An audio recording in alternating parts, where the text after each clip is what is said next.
सल्तनत देखना है। सल्तनत काल, सल्तनत काल आज हम शुरू करने वाले हैं। सल्तनत काल। और सल्तनत काल कब से कब तक कहते हैं तो मोहम्मद गौरी की मृत्यु कब हुई थी? 1206 ईस्वी। 1206 ईस्वी। 1206 ईस्वी से लेकर 1526 ईस्वी तक के काल को सल्तनत काल कहते हैं, या इसी को हम दिल्ली सल्तनत भी कहते हैं। क्या कहते हैं? दिल्ली सल्तनत। दिल्ली सल्तनत, दिल्ली सल्तनत। इसी को सल्तनत ए दिल्ली, सल्तनत ए दिल्ली भी कहते हैं। सल्तनत ए दिल्ली भी कहते हैं। यहाँ पर 3 नाम आ गया, सल्तनत ए दिल्ली, और एक और नाम बोलते हैं सल्तनत ए हिंद। सल्तनत ए हिंद, सल्तनत ए हिंद। लिखना नहीं है, हम लिखवाएंगे सारा चीजें। ध्यान देना है कि सल्तनत काल की बात करेंगे तो सल्तनत काल 1206 ईस्वी से लेकर 1526 ईस्वी तक के काल को हम सल्तनत काल के अंतर्गत रखते हैं। और सल्तनत काल जो है वो कई नामों से जाना जाता है। पहला है दिल्ली सल्तनत।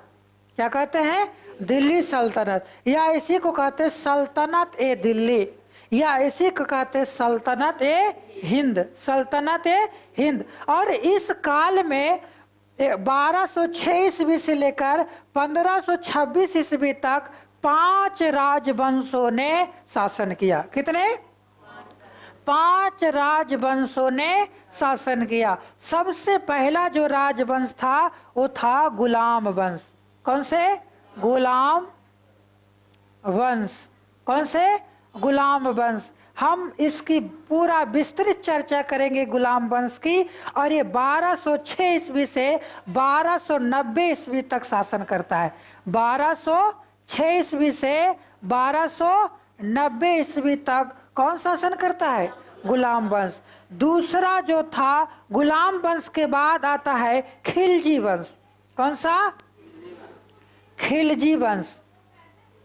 खिलजी वंश। और ये खिलजी वंश आपको जब अंत होगा तभी तो शुरुआत होगा जी।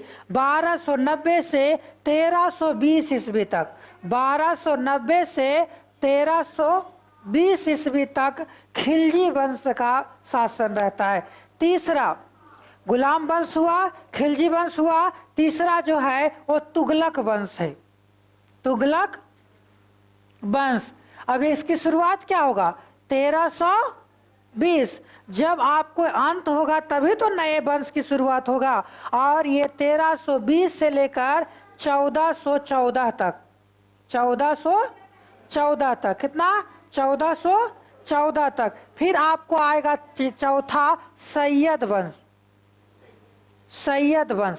और सैयद वंश जो है कब से? 1414 से शुरू होगा, जहां से अंत होगा वहीं से शुरू होगा, और 1451 तक चलेगा। कब से? 1451। और एक लास्ट जो वंश होगा उसको कहेंगे लोधी वंश। लोधी वंश। ये आपको दिल्ली सल्तनत का सबसे अंतिम वंश होगा। दिल्ली सल्तनत का सबसे अंतिम वंश होगा। और ये 1451 से 1526 ईस्वी तक, जब बाबर 1526 ईस्वी में आक्रमण करता है तो इस वंश का अंतिम राजा था इब्राहिम लोधी। और इब्राहिम लोधी की हार हो जाती, हत्या हो जाती है। उसके बाद इस दिल्ली सल्तनत के स्थान पर दूसरे वंश की स्थापना होती है जिसको हम बोलते हैं मुगल वंश। तो आपको दिल्ली सल्तनत के बाद हम देखेंगे क्या चीज? मुगल वंश का देखेंगे। और इसके बाद पूरा देखने के बाद है ना, अब एक कुछ बातें समझो इसके बारे में।